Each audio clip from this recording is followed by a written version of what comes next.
Marcelo qui est contré. Verdú. Verdú. Verdú qui a tenté de passer Sergio Ramos. Il n'y a pas de faute. La frappe ensuite.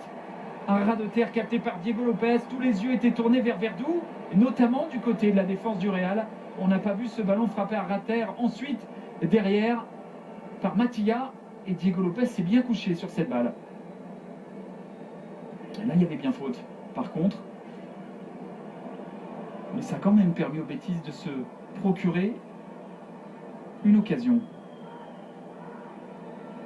Khedira, qui a feinté la frappe, la déviation, et ce ballon perdu par le Real. Ça va vite avec Verdú du côté du Betis.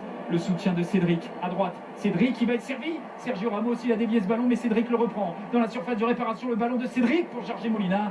On parvient à contrer cette balle du côté de Pepe, de la défense du Real. Nossa, dans son dos, il y a Nacho. Nacho servi et la bonne intervention. Encore une fois, la bonne défense, coup sur coup de Pepe.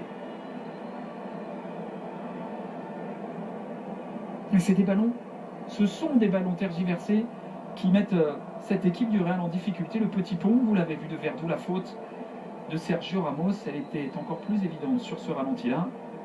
À défaut de coup franc, c'est un corner que va obtenir l'ancien joueur de l'Espagnol Barcelone, chargé de remplacer Beñat, parti à l'Athletic Bilbao. Verdú l'an passé, c'était 9 buts en 37 matchs. Et c'est son 230e match de Liga. Verdú qui a combiné avec Matilla. Le centre de Matilla, la tête à nouveau de Nossa. Cette fois-ci, elle n'est pas cadrée. Et il y aura 60 secondes de temps additionnel.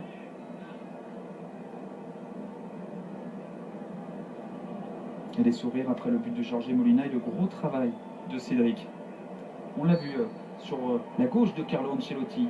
L'autre adjoint avec Zinedine Zidane de cette équipe du Real, c'est Paul Clement, qui était déjà adjoint avec Carlo Ancelotti du côté du Paris Saint-Germain.